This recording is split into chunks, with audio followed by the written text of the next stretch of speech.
السلام علیکم ورحمۃ اللہ وبرکاتہ۔ صلو علی النبی صلی اللہ علی سیدنا محمد۔ الحمدللہ منشی الخلق من عدم ثم الصلاة علی المختار فی القدم مولایا صلی وسلم دائما ابدا علی حبیبک خیر الخلق کلہم۔ اما بعد فاعوذ باللہ السمیع العلیم من الشیطان الرجیم، بسم اللہ الرحمن الرحیم۔ فقد قال اللہ تبارک و تعالی فی کلامہ وما يستوي الأعمى والبصير ولا الظلمات ولا النور ولا الظل ولا الحرور۔ صدق اللہ وصدق رسول اللہ صلی اللہ علیہ وسلم۔ وقال اللہ تبارک و تعالی الا بذکر اللہ تطمئن القلوب۔ وقال اللہ تبارک و تعالی ان اللہ وملائکتہ یصلون علی النبی یا ایھا الذین آمنوا صلوا علیہ وسلموا تسلیما۔ اللہم صل وسلم وزد وبارک علی حبیبک المصطفی وعلی آلہ وصحبہ افضل صلواتک وعدد معلوماتک بارک وسلم۔ وقال النبی صلی اللہ علیہ وسلم رأیت موسیٰ فی قبرہ قائما یصلی او کما قال۔ وقال اللہ تبارک و تعالی افلا یتدبرون القرآن ام علی قلوبہم اقفالہ۔ صدق اللہ وصدق رسول اللہ صلی اللہ علیہ وسلم۔ میرے بھائیوں، بزرگوں اور دوستوں، قرآن پاک ایک ایسا کلام ہے جو اپنے الفاظ و جمل میں خود ایک کنز ہے، یعنی ایک گنج مخفی ہے۔ کئی بات راز رموز اپنے اندر رکھتا ہے۔ میرے بھائیوں، بزرگوں اور دوستوں، قرآن پڑھنے کی کتاب نہیں، قرآن سمجھنے کی کتاب ہے۔ قرآن رٹنے اور حفظ کرنے کی کتاب نہیں، اس کو سمجھنے، اس کے فہوم حاصل کر کے عمل کرنے کی کتاب ہے۔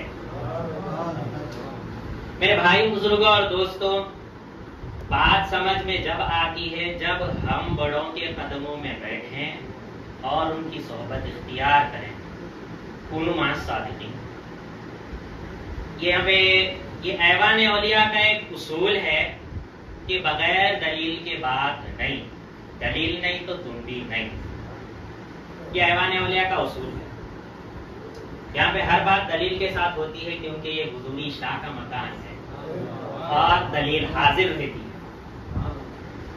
تو کہنے کا مقصد یہ ہے جب کسی کو محبت ہوتی ہے تو اس کے مطابق وہ اس کی طرف مائل ہوتا ہے اور اس کے مطابق اس کے ادب کا حکم بھی دیتا ہے۔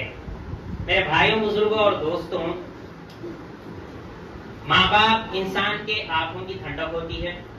اگر وہ فوت ہو جائیں یا گھر میں نہ ہو، گھر اگرچہ کتنا بھی بڑا ہو اسے ویران لگتا ہے۔ اور ویسے ہی اگر نومولود بچہ اگر فوت ہو جائے تو اگرچہ جھولا سونے کا ہو وہ بھی اسے بیکار دکھتا ہے۔ ویسے ہی اللہ رب العزت جس کی محبت ہم پر لازم ہی ہو، اگر اس کی محبت دل میں نہ ہو تو دل بیکار، زندگی بیکار، ہماری حیات بیکار۔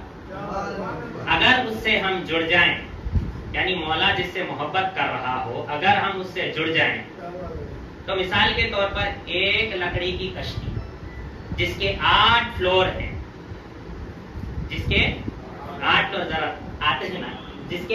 فلور ہیں، اس میں ایک نبی سوار ہو گئے، تو وہ سفینہ کہلائے، یعنی نوح علیہ السلام و تسلیم کی کشتی۔ ایک معمولی گدھا جس کے اوپر ایک نبی سوار ہو گئے، جس کو قرآن نے حضرت عزیر علیہ السلام و تسلیم کے نام سے یاد کیا۔ 100 سال حضرت عزیر علیہ السلام و تسلیم نیند میں چلے گئے، اس کے بعد وہ گدھا مر گیا۔ تو مولا نے فرمایا وانظر الی حمارک ولنجعلک آیۃ للناس، اے عزیر اپنے گدھے کو دیکھو، میں اسے آیت بنانے والا ہوں، اپنی نشانی بنانے والا ہوں۔ ایک نبی جس کو مولا نے ذُنُّون اور صاحب الحوت سے قرآن پاک میں یاد کیا، یعنی یونس علیہ الصلوۃ والتسلیم، وہ مچھلی جنتی ہو گئی۔ حد تو یہ ہو گئی جب سورہ کہف میں وَقَلْبُهُمْ بَاسِطٌ کے نعرے لگنے لگے، اصحاب کہف کا کتا وہ بھی جنتی ہو گیا، یہ تو کچھ ایسے تھے۔ ایک اینٹوں کا ڈھیر، ایک جگہ اینٹوں کا ڈھیر، اسے نبی نے اپنے ہاتھ سے ایک کمرہ بنایا تو بیت اللہ ہو گیا۔ زمین کے اندر پانی ایڑی گھر سے نکلے تو کیا ہوا؟ زمزم ہو گیا۔ تو کیا ہوا؟ زمزم، آب زمزم ہو گیا، ماشاءاللہ آب زمزم ہو گیا۔ ایک صحابیہ، ایک ولیہ عرب کے دو پہاڑوں کے درمیان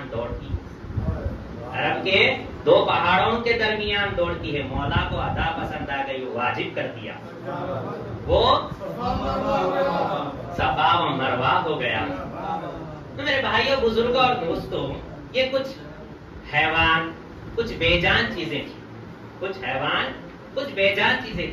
اب اور ایک مثال دے رہا ہوں۔ ایک کنواں جس کا پانی کھارا تھا، یوسف ڈوب گئے، میٹھا ہو گیا۔ اور ایک مثال، وہ یوسف کی ایک معمولی قمیص، حضرت یعقوب علیہ السلام کو ان کی خوشبو کا علم ہوا، 40 میل دور ان کی قمیص ہے، وہ یہاں وجد میں آتے ہیں اور مجبور ہو جاتے ہیں، انی لاجد ریح یوسف، اے لوگوں مجھے پاگل مت کہو، مجھے یوسف کی خوشبو آ رہی ہے۔ جب وہ نابینا تھے، جب کیا تھے یعقوب علیہ السلام نابینا تھے، جب حضرت یوسف علیہ الصلوۃ والتسلیم کی قمیص ان کے چہرے کو لگی تو بینائی واپس آ گئی۔ تو میرے بھائیوں، بزرگوں اور دوستوں، سوال اٹھا ہے، وہ کیا رہا ہے؟ مچھلی جنت میں جا رہی ہے، موسیٰ علیہ الصلوۃ والتسلیم کی گائے جنت میں جا رہی ہے، صالح علیہ الصلوۃ والتسلیم کی اونٹنی جنت میں جا رہی ہے، سلیمان علیہ الصلوۃ والتسلیم کا ہدہد جنت میں جا رہا ہے، اصحاب کہف کا کتا جنت میں جا رہا ہے، نوح علیہ الصلوۃ والتسلیم کشتی مبارک ہو گئی، موسیٰ علیہ الصلوۃ والتسلیم کا پہاڑ پہ ٹھہرنا طور مبارک ہو گیا۔ آخر ہو کیا رہا ہے؟ تو جواب یہی آیا، وہ اللہ جن سے محبت کرتا تھا ان سے منسلک تھے۔ یہ تو کچھ بنی اسرائیل کے انبیاء ہیں، ابراہیم کہیں تو یعقوب کہیں تو کبھی یوسف، کبھی ذُنُّون حضرت یونس علیہ الصلوۃ والتسلیم، کہیں تو حضرت آدم علیہ السلام۔ میرے بھائیوں، بزرگوں اور دوستوں، اگر کوئی انسان ان سے منسلک ہو جاتا تو اس کا کیا کہنا تھا؟ اگر یہی سب انسان، یہی سب اشیاء اگر تاجدار مدینہ سرور کونین صلی اللہ علیہ وسلم سے منسلک ہو جائے تو ان کے کیا کہیں؟ بات چل رہی تھی درود پر، میرا موضوع آج کا درود ہے۔ اللہ رب العزت سورہ صافات میں پہلے سلام کرنا شروع کرا کس سے؟ ابو البشر ثانی حضرت نوح علیہ الصلوۃ والتسلیم سے، سلام علی نوح فی العالمین، سلام ہو نوح پر۔ پھر آئی حضرت خلیل اللہ کی بات، سلام علی ابراہیم۔ پھر آئی حضرت ہارون و موسیٰ کی بات، سلام علی موسیٰ و ہارون۔ پھر آئی حضرت الیاس علیہ الصلوۃ والتسلیم کی بات، سلام علی الیاسین۔ تاجدار مدینہ سرور کونین کی جب باری ہے، اللہ نہج بدلتا ہے، اللہ اپنے جملوں کو تبدیل کرتا ہے، اللہ بتاتا ہے کہ میں اللہ ہوں اور وہ میرے حبیب ہیں۔ جسے قدوس نے اقدس بنایا ہو اس کی باری آتی ہے، جسے مالک نے رحمت بنایا ہو اس کی باری آتی ہے، جسے رحمان نے قاسم النعم بنایا ہو اس کی باری آتی ہے، الغرض جسے اللہ نے اپنا حبیب بنایا ہو اس کی باری آتی ہے۔ اللہ رب العزت فرماتا ہے، اپنا نہج بدلتا ہے، اپنے سیاق اصول کو توڑتا ہے، اپنے پورے اصول کو توڑ کر بات کھلا بیان کرتا ہے۔ ان اللہ وملائکتہ یصلون علی النبی یا ایھا الذین آمنوا صلوا علیہ وسلموا تسلیما۔ اللهم صل وسلم وبارک علی حبیبک المصطفی اللہ نے ابراہیم کے برابر حبیب کا نہج نہیں رکھا، اللہ نے الیاس کے برابر حبیب کا نہج نہیں رکھا، بتا دیا کہ ان کا مرتبہ جو مرتبہ ہے ان کے مرتبے کی وجہ سے ان کا مرتبہ ہے۔ میرے بھائیو بزرگوں اور دوستوں، یہ بات جو ہے غور و فکر کرنے کی ہے۔ ہو گیا آج سلام پڑھ دیے ایسا نہیں، نماز پڑھ دیے ایسا نہیں۔ ان اللہ، بے شک، قرآن میں شک نہیں، پھر بھی اللہ رب العزت نے فرمایا بے شک۔ اگر کوئی سورہ اخلاص میں شک کرتا ہے تو کافر جتنا ہوتا ویسی یہ آیت کا بھی معاملہ ہے۔ ان اللہ، بے شک، اللہ رب العزت چاہے تو اپنی صفت بھی استعمال کر سکتا۔ وہ کیسے؟ ان الرحمن وملائکتہ، ان الرحیم وملائکتہ، ان الملک وملائکتہ، ان السلام وملائکتہ۔ پر اللہ نے یہ نہج اختیار نہیں کیا، خود کی ذات کو وہاں پہ حاضر کیا۔ ان اللہ، تاکہ تمہارے افکار کی فکر وہی مرے اور تمہیں بات کا جو اصول ہے وہ حاصل ہو، جو مقصد ہے وہ حاصل ہو جائے۔ ان اللہ، بے شک اللہ، بے شک اللہ، وملائکتہ، جو مقرب اور پسندیدہ مخلوق ہے، معصوم من الاسیان ہے، جن سے گناہ ہو ہی نہیں سکتا، ان کو بھی شامل کر لیا۔ یعنی جبریل علیہ الصلوۃ والتسلیم کا ذکر درود معلوم ہوا، حضرت اسرافیل کا ذکر درود معلوم ہوا، حضرت میکائیل کا ذکر درود معلوم ہوا، حضرت ملک الموت کا ذکر درود معلوم ہوا، ہر فرشتے کی غذا درود معلوم ہوئی۔ ہر فرشتہ اسی لیے پیدا کیا گیا ہے تاکہ وہ نبی علیہ الصلوۃ والتسلیم کے اوپر درود کا نذرانہ پیش کرے۔ وملائکتہ یصلون، بات یہاں پہ جب غور فکر کرتے یہاں پہنچی، یصلون، اللہ نے پڑھ دیا ایسا نہیں، اللہ پڑھ رہا ہے اور پڑھے گا۔ یصلون علی النبی، نبی علیہ الصلوۃ والتسلیم پر۔ یا ایھا الذین آمنو، اے ایمان والو، یہ مطلقاً ایمان والوں، آدم ہو، نوح ہو، صالح ہو، شیث ہو، ادریس ہو، یونس ہو، یحییٰ ہو، ذوالکفل ہو، زکریا ہو، حتیٰ کہ عیسیٰ ہو، یا چاہے وہ خضر ہو، ہر کوئی، ہر ایمان والے، ہر کلمہ گو کے اوپر واجب ہو گیا کہ وہ درود کا نذرانہ پیش کرے۔ ایمان والو، یا ایھا الذین آمنوا صلوا علیہ، ان پر درود بھیجو۔ میرے بزرگوں اور دوستو، میں نے آپ کے سامنے ایک حدیث پیش کی، وہ یہ کہ حضرت حضور علیہ الصلوۃ والتسلیم جبریل کے ساتھ جب موسیٰ علیہ الصلوۃ والتسلیم کے پاس تشریف لے گئے، قائما یصلی فی قبرہ، وہ اپنی قبر میں، یہاں پہ کچھ یزید الفکر، یتیم بالعلم لوگ یہاں پہ نماز کا ترجمہ کرتے ہیں، حتیٰ کہ الصلاۃ عماد الدین من اقامہا اقام الدین، کیا کرتے ہیں؟ الصلاۃ عماد الدین، نہیں، حضور نبی علیہ الصلوۃ والتسلیم کا عشق دین کا ستون ہے۔ الصلاۃ عماد الدین، حضور نبی علیہ الصلوۃ والتسلیم کا عشق دین کا ستون ہے۔ تو جب موسیٰ علیہ الصلوۃ والتسلیم کے پاس تشریف لے گئے، یتیم بالعلم، یزید فکر اور ازر فی الخلق، یہ لوگ ایسا ترجمہ کرنے لگے کہ موسیٰ علیہ الصلوۃ والتسلیم اپنی قبر انور میں نماز پڑھ رہے ہیں، حضور نبی علیہ الصلوۃ والتسلیم کے تشریف آوری کا انہیں علم ہو گیا تھا۔ وہ کیسے؟ جیسا کہ یوسف علیہ الصلوۃ والتسلیم، یعقوب علیہ الصلوۃ والتسلیم، ابھی جو مثال گزری، یوسف علیہ الصلوۃ والتسلیم کی قمیص جب یعقوب علیہ الصلوۃ والتسلیم کا لائی جا رہی تھی، ان کا علم ہو گیا تھا۔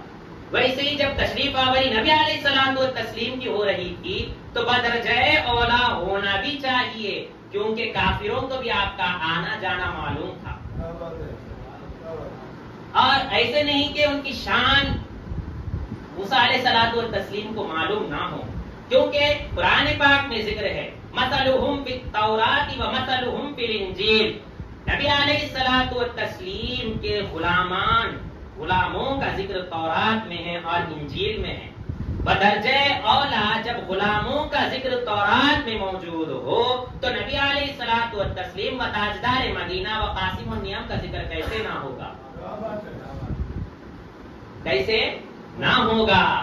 ہمیں تو معلوم ہے مولا رب العزت شان نبی کیسا بیان کرتا ہے، کہیں والضحیٰ تو کہیں واللیل، کہیں طٰہٰ تو کہیں یاسین، کہیں مدثر تو کہیں مزمل، وما ارسلناک الا رحمتا للعالمین۔ ہمیں معلوم ہے کہ مولا حضور نبی علیہ الصلوۃ والتسلیم کی شان کیسے بیان کرتا ہے اور اس کا نہج کیا ہوتا ہے۔ تو بھائیو بزرگوں اور دوستو، یہاں قائمن یصلی فی قبرہ سے مراد اصل ترجمہ یہ ہے جب نبی علیہ الصلوۃ والتسلیم آ رہے تھے تو موسیٰ علیہ الصلوۃ والتسلیم قبر میں کھڑے ہو کر درود و سلام پیش کر رہے تھے۔ میرے بھائیو بزرگ اور دوستو، درود و سلام پیش کر رہے ہیں۔ اب الغرض میں اپنی تقریر سمجھتا ہوں، اگر کوئی درود کا منکر ہو، بات غور کرنے کی ہے، جب نبی علیہ الصلوۃ والتسلیم کا تذکرہ ہو اور اس سے علم منسلک نہ ہو تو یہ بیکار ہے۔ ہر جہاں نبی علیہ الصلوۃ والتسلیم کا ذکر ہوتا ہے وہاں علم منسلک ہوتا ہے، اپنے افکار و اوہام کو حاصل رکھنا ضروری و واجب ہے۔ حضور نبی یہ آیت درود و سلام کا اگر کوئی منکر ہو وہ ابلیس سے بھی بدتر ہے۔ دلیل حیوان ہو گیا ہے، دلیل مانگا جاتا ہے، دلیل کیا ہے؟ آدم علیہ الصلوۃ والتسلیم کو جب پیدا کیا گیا، یعنی جب ان کا مجسمہ بنایا گیا، اللہ رب العزت نے تمام ملائکہ، آدم علیہ الصلوۃ والتسلیم کے علاوہ کوئی انسان تھا تو نہیں، جنات کو تو قید کر دیا گیا تھا، رہا ایک ابلیس، وہ فرشتوں کی جماعت میں تھا۔ جب پورے ملائکہ کو حکم دیا گیا کہ آدم علیہ الصلوۃ والتسلیم کو سجدہ کرو، تو اس میں تمام ملائکہ نے سجدہ کیا، صرف اس میں دو ایسی ذاتیں تھیں جو سجدہ نہیں کی، پہلی تو اللہ، دوسرا ابلیس۔ ابلیس تو منکر تھا فضیلت آدم کا، اس لیے سجدہ نہیں کیا، پر اللہ رب العزت یہ تو محال ہے۔ پر یہاں درود کا ایسا مسئلہ نہیں ہے، اس میں اللہ خود شامل ہے، ملائکہ خود شامل ہے اور ایمان والے خود شامل ہے۔ اگر کوئی اس کا منکر ہو، جس ذکر میں خود مولا ہو، جس ذکر میں خود ملائکہ ہو، جس ذکر میں خود انبیاء شامل ہو، اگر وہ اس کا منکر ہو تو وہ ابلیس سے بھی بدتر ہے، وہ ابلیس سے بھی بدتر ہے۔ میرے بزرگوں اور دوستوں، درود نبی جب درود پڑھا جاتا ہے تو اس کے لیے عشق رسول واجب ہے، اس کے لیے محبت رسول واجب ہے۔ اگر قرآن کی ایک آیت ہے ان الصلاۃ تنہی عن الفحشاء والمنکر ولذکر اللہ اکبر، ان الصلاۃ تنہی عن الفحشاء والمنکر، ہم دیکھتے ہیں شیعہ بھی نمازی ہے، ہم دیکھتے ہیں اہل حدیث بھی نمازی ہے، ہم دیکھتے ہیں دیوبندی بھی نمازی ہے، ہم دیکھتے ہیں معتزلی فرقہ بھی نمازی ہے، کوئی اللہ کی شان میں گستاخی کر رہا ہے، کوئی نبی کی شان میں گستاخی کر رہا ہے، کوئی اللہ رب العزت کی صفات کو کھاڑ کر پھینک دے رہا ہے، کوئی نبی کے صحابی کو ہم جیسا بتا رہا ہے، پر نمازی ہے، گناہوں سے کیوں نہیں بچ رہا؟ نمازی ہے، گناہوں سے کیوں نہیں بچ رہا؟ تو حضور نبی علیہ الصلوۃ والتسلیم نے دوسری آیت سے اس کا جو وہم و گمان تھا ہمارا اسے منکشف کیا، کیا فرمایا؟ قل ان کنتم تحبون اللہ فاتبعونی یحببکم اللہ، اگر تم اللہ رب العزت کی محبت کے چھتر و چھایا میں آنا چاہ رہے ہو، عرش بری کے نیچے آنا چاہ رہے ہو، تو ان سے محبت کرو۔ تو معلوم ہوا ان الصلاۃ تنہی عن الفحشاء، نماز گناہوں سے نہیں بچاتی، عشق رسول گناہوں سے بچاتا ہے۔ اگر کسی کے دل میں حضور نبی علیہ الصلوۃ والتسلیم داخل ہوں، عشق رسول داخل ہو جائے اور وہ گناہ کر، ایسا ہو ہی نہیں سکتا۔ ان الصلاۃ تنہی عن الفحشاء والمنکر ولذکر اللہ، ذکر اللہ کیا ہے؟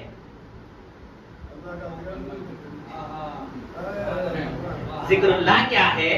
سوال ہوا جبریل علیہ الصلوۃ والتسلیم کا ذکر کیا ہے؟ ذکر جبریل کیا ہے؟ ذکر اسرافیل کیا ہے؟ درود ہے. ذکر میکائیل کیا ہے؟ درود ہے. ذکر اسرائیل کیا ہے؟ درود ہے. ذکر آدم کیا ہے؟ درود ہے. آمنو ذکر آدم کیا ہے؟ درود ہے. ذکر نوح کیا ہے؟ درود ہے. ذکر شیس و ادریس کیا ہے؟ درود ہے. ذکر خضر کیا ہے؟ درود ہے. ویسے ہی چلے گئے عرش بری تک. لا حد، حد باقی نہیں رہی. ذکر اللہ کیا ہے؟ اللہ کس کا ذکر کر رہا ہے؟ خود فرما رہا ہے ان اللہ و ملائکتہ یصلون علی النبی، میں میرے نبی کے اوپر درود بھیج رہا ہوں. صلی اللہ تعالی علی خیر خلقہ محمد وعلی آلہ وصحبہ اجمعین. الحمدللہ رب العالمین. اللهم صل وسلم وبارک علی حبیبک المصطفى وعلی آلہ وصحبہ صلواتک علی محمد وسلام علی المرسلین الحمد للہ.